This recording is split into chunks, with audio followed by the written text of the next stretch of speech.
I've got 3 IEMs here that are all under $400, so they're between $300 and $400 US.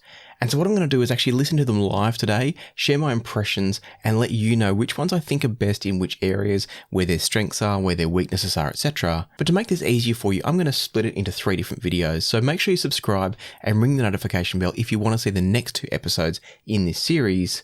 And I think today we're just going to start with the first one I grab, and that's the Letshuoer S15. I want to kick off by saying a huge thanks to Letshuoer for sending this one out to me. It was sent to me quite a while ago, but the queue's really long at the moment, so it's taken me a while to get to these. Thank you, Letshuoer, for your patience in me getting to them. And if you're not familiar with the S15, just to introduce them quickly, what we've got here is an IEM that retails for $329 US. It uses a 14.8mm planar magnetic driver on the inside, and that gives these an impedance of 30 ohms and a sensitivity of 106 decibels per milliwatt. So they're a very easy earphone to drive. For those of you that have heard before that planar magnetics are automatically hard to drive, it's complete rubbish. I've got a video coming up very soon explaining that one. And in terms of other things that you should know about the S15, they're using a really interesting technology that's referred to as a 6mm passive filter. And what that's essentially doing, as far as I can tell from the marketing, is inside here, there'll be a little passive radiator, a 6mm, essentially like a dynamic driver, but with no wires connected to drive it actively. And it's going to respond and move based on what's happening from the planar magnetic driver.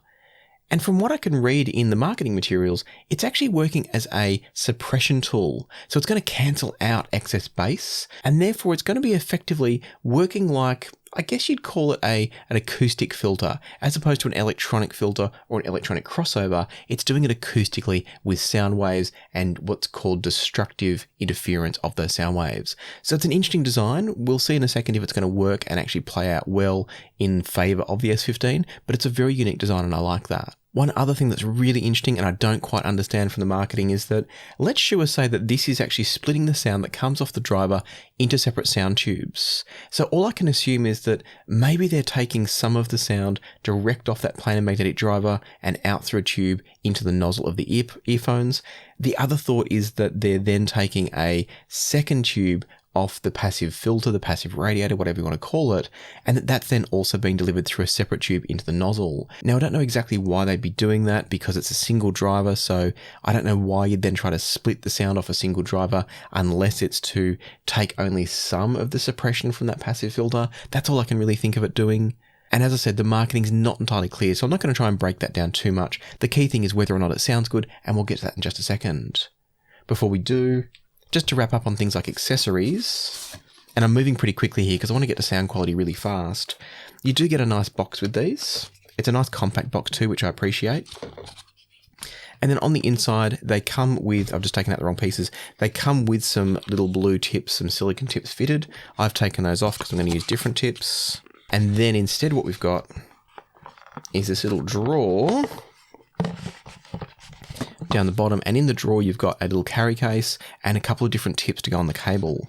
As is the case with most of these brands at the moment, they're all using silver-plated cables. I don't know why they do it. In my opinion, silver-plated is not as good as a pure copper cable. That's a whole nother discussion I'm not going to get into here. But then also, if I open up this case, you'll see that you also get a nice range of tips within the actual case here. So you get, from memory, they're balanced and vocal focused ear tips. That's basically going to mean you've got a more open or a more closed in bore or hole through the middle of the nozzle. And the more open it is, the more treble comes through and therefore the brighter the sound. The closed tips will help to reduce some treble and therefore bring forward things like vocals and bass. Now, I don't tend to actually test the different tips in these reviews because tips are very personal. It's something you kind of need to try for yourself, and they don't completely change the character of the IEM. So I'm going to do all my testing with the same tips, and that's a set of Final Audio E-Type. I use those because they give me a consistent and comfortable fit so I can get the most out of the IEMs in my ears.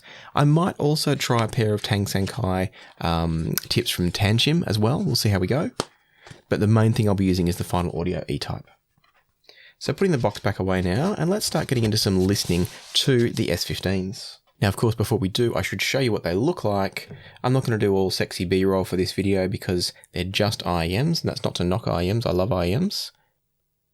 So that's what they look like there. They're a really nice design. I like them. We're seeing a lot more of these kind of aluminium CNC faceplates lately. And if I turn it around that way, you'll see it's a nicely molded shell. It's a high quality plastic, and I say plastic, it's some sort of synthetic compound on the back, very nicely shaped. If I pop off an ear tip there. So it's a very comfortable, very nice shape, simple nozzle, nothing too long or too chunky, and overall a very comfortable IEM. It's probably worth noting as I get myself set up here for a listen that some people have had an issue in the past with how I do my measurements.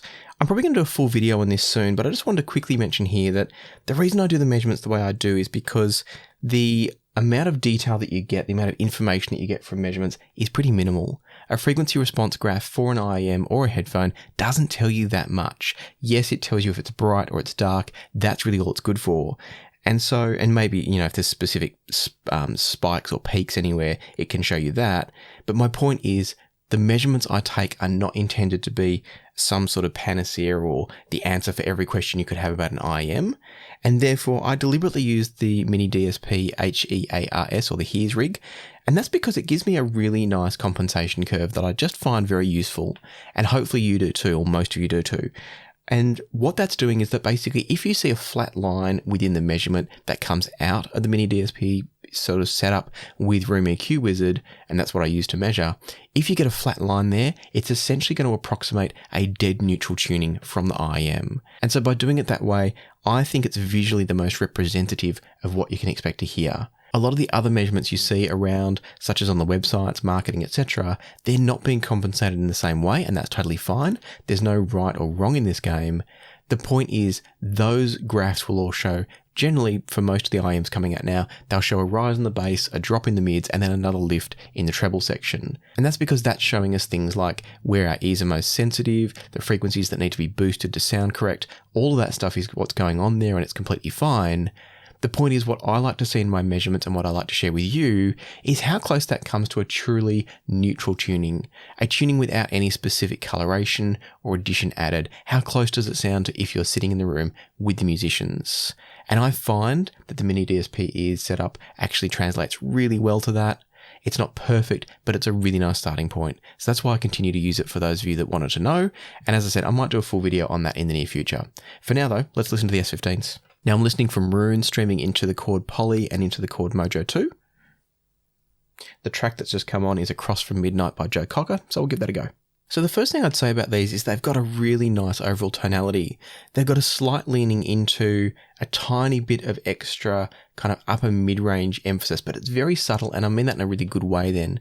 So sometimes what can happen with upper mid-range emphasis is it can push too far into drawing out details and throwing the tonality off. I don't feel like it does on these.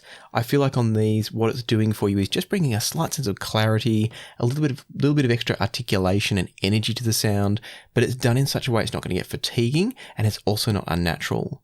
The bass has a good quality to it, it's nicely delivered, and so tonally what you're getting is from bass through treble, a very balanced, a very natural sound. So really liking that so far. I'll just have another quick listen to a couple of different tracks and see what we find about the technicalities of the S15s as well. In isolation, I'd say that the soundstage from these is really good. I say in isolation because I haven't done a direct comparison yet. I will in a moment to the Yanyin Canon II and also the Tones 1s, which are two excellent other IEMs at around this same price point. I'd say that these are doing a good job of staging. They're not massive in terms of staging, but they're really solid. And one thing I really noticed is that they produce a soundstage that's quite high. So your vocals, your main instrumentals will often come out sort of up in your forehead region, whilst everything else can be down a bit lower. That might sound initially like it's going to be unnatural and kind of disconcerting or distracting, but it's really not. It actually produces a really nice sense of separation and space within the soundstage, and whilst there's not a huge amount of depth to be had, that height does help to separate things better and doesn't leave it ever feeling congested or like the instruments are on top of one another. So I'm really liking that about the S15s. As I said, I will do a comparison in just a second to another IEM. Before we do though, I just want to talk about today's sponsor for this video, which is Aura. And I'm going to keep this pretty quick because I've already talked about Aura in a couple of recent videos. So I just want to really quickly say that Aura is a provider of online security services through a single app. And what that means is you can pull together things like your VPN, your antivirus, spam protection. It's going to give you identity theft protection as well. It's a fantastic complete suite of digital protection within a single app. And what that means is you can bundle all those individual services that you might have through all different apps into one simple app at one low price. And so for viewers of Passion for Sound, Aura have been kind enough to offer a 2-week trial completely free. So you can use the link that's on the screen now or down in the description, and that's aura.com/passion for sound, and go and get yourself a free 2-week trial. It's a great way to see what information of yours might already be out there that needs to get tidied up, and then also, of course, see how much easier Aura can make your online security life. So with that said, thanks again to Aura for sponsoring Passion for Sound, and now let's get into a comparison of the S15s here. And the main comparison I want to make is with the Yanyin Canon II. These are an IEM that I reviewed a little while ago, really liked. They've got a unique feature of their own, which is a couple of switches to help tune the sound. And so I'm going to do the comparison here with them, what I'm calling their middle mode, which is one switch on, one switch off. That means they're not a hugely bassy earphone. They've got a bit more bass to give with both switches switched on, because that's really what the switches do, is they just give you more bass each time. And so I'm going to compare these now with the S15s. I don't currently have 2 sets of the Final Audio E-Type handy, so I'm going to use the Tang Sankais on the Canons. That means we're not exactly comparing apples with apples, but it's going to be close enough. Jumping between these two, and I was listening mostly to Taylor by Jack Johnson, jumping between these two, they're quite a different tuning and quite a different tonality, and I think the Yanyin Canon II comes off sounding more natural overall. That upper mid-range emphasis from the S15s does make them sound a bit dry in comparison. There's just a little bit too much texture in the upper mid-range, and it makes it a less natural, less smooth, and less coherent overall sound. Whereas to me, the Canon IIs, as I jump between the two of them, just sound more right. Any emphasis that the Canon IIs have is higher in the frequencies, it's up in the treble, and so they're still very detailed, very crisp and very clean, but the mid-range feels smoother, a little bit richer in the vocals, as I think it should, to my ears at least. And so I think for me, the Canon II is a slightly better IEM in an overall tonality point of view. I think technically they're right on par. And so for me, where I would say the Letshuoer S15 is a good option is for those of you that are specifically wanting that sense of texture. If you really like hearing the breath in vocals, the textures in a guitar, all that sort of what you might call extra clarity, a bit like turning up the clarity slider in a photo software app, that's where I think the S15s are quite good. But at the same time, I don't know that I would choose them over something like the Canon II, because the Canon II has the more natural overall tonality, and it's also got the tunability. You can have more bass, less bass, and I think the end result is a better IEM by a small margin. The Canon II is also a bit more expensive. It's a $379 IEM, so you are paying a bit more, but I think on this occasion it's worth spending the extra. So by no means is the S15 bad, but I think the Canon II just takes the win on this one.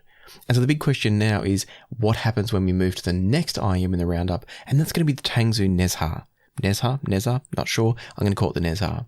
So if you want to see that one again, make sure you hit the subscribe button. For now, I hope you found this video about the Letshuoer S15 useful, helpful, and informative. If you have, please hit the like button and subscribe and ring the notification bell if you haven't already. And also for those of you that are in the US, don't forget, if you want to check out Aura's free 2-week trial, then just go to aura.com/passion for sound or use the link in the description below and check out Aura for yourself. For now though, let me leave it to the music, so happy listening, be kind to each other, and I'll see you here next time on Passion for Sound.